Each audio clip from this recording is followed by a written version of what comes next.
नमः शिवाय। हर हर महादेव। श्री शिवाय नमस्तुभ्यम। जय श्री कृष्णा। दोस्तों, कामदा एकादशी की हार्दिक शुभकामनाएं आप सभी को। आज हम आपको कामदा एकादशी व्रत की संपूर्ण कथा सुनाने जा रहे हैं, जिसके सुनने मात्र से मिलता है वाजपेयी यज्ञ का फल। तो चलिए शुरू करते हैं और ध्यान से सुनिए आप सभी।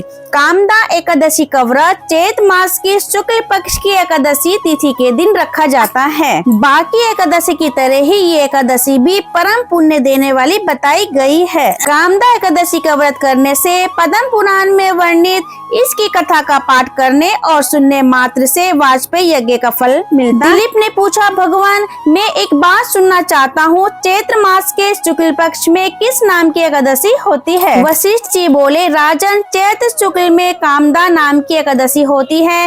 वह परम पुण्यमयी है। प्राचीन काल की बात है, नागपुर नाम का एक सुंदर नगर था जहाँ सोने के महल बने हुए थे।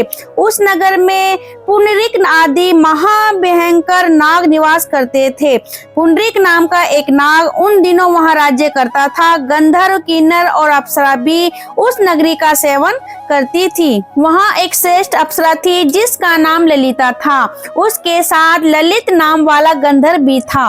वे दोनों पति पत्नी के रूप में रहते थे। दोनों ही परस्पर काम से पीड़ित रहा करते थे। ललिता के हृदय में सदा पति की ही मूर्ति बसी रहती थी और ललित के हृदय में सुंदरी ललिता का नित्य निवास था। एक दिन की बात है, नागराज पुंडरीक राजसभा में बैठकर मनोरंजन कर रहा था। उस समय ललित का गान हो रहा था, किंतु उसके साथ उसकी प्यारी ललिता नहीं थी। गाते गाते उसे ललिता का स्मरण हो आया। अतः उसके पैरों की गति रुक गई और जीभ लड़खड़ाने लगी। नागों में श्रेष्ठ कककोटक को ललित के मन का संताप ज्ञात हो गया। अतः उसने राजा पुंडरीक को उसके पैरों की गति रुकने एवं गान में त्रुटि होने की बात बता दी। ककरोटक की बात सुनकर नागराज पुंडरीक की आंखें क्रोध से लाल हो गई। उसने गाते हुए कामातुर ललित को श्राप दिया, दुर्बुद्धि, तुम मेरे सामने गान करते समय भी पत्नी के वशीभूत हो गया, इसलिए राक्षस हो जा। महाराज पुंडरीक के इतना कहते ही वह गंधर्व राक्षस हो गया। भयंकर मुख, विकराल आंखें, देखने मात्र से भय उपजाने वाला रूप, ऐसा राक्षस होकर वे कर्म का फल भोगने लगा।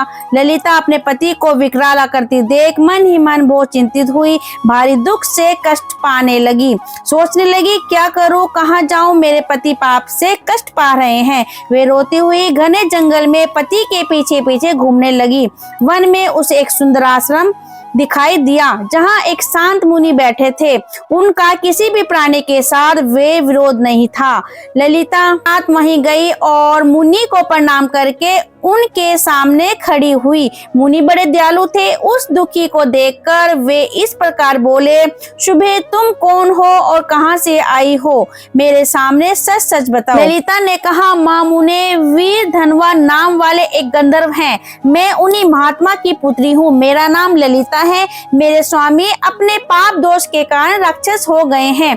उनकी ये अवस्था देखकर मुझे चैन नहीं है। ब्राह्मण, इस समय मेरा जो कर्तव्य हो वह मुझे बताइए। विप्रवर, जिस पुण्य के द्वारा मेरे पति राक्षस भाव से छुटकारा पा जाएं, उसका उपदेश कीजिए। ऋषि बोले, भद्रे, इस समय चैत्र मास के शुक्ल पक्ष की कामदा नामक एकादशी तिथि है, जो सब पापों को हरने वाली और उत्तम है। तुम उसी का विधि पूर्वक व्रत करो और इस व्रत का जो पुण्य हो उसे अपने स्वामी को दे डालो।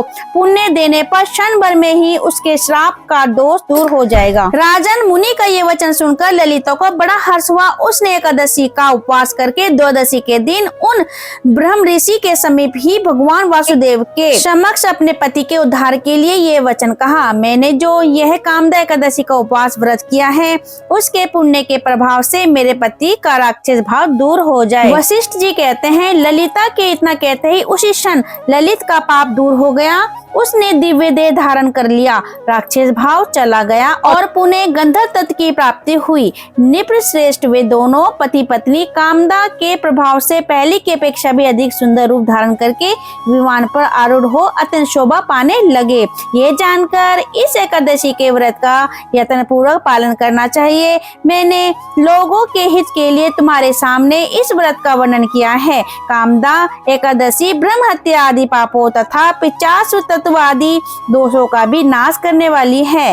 राजन, इसके पढ़ने और सुनने से वाजपेयी यज्ञ का फल प्राप्त होता है। जय श्री कृष्णा। अब कथा यहीं समाप्त होती है। ऐसी और जानकारी पाने के लिए, ऐसी अच्छी अच्छी कथा सुनने के लिए आप हमारे चैनल से जुड़े रहिए। जय श्री कृष्णा।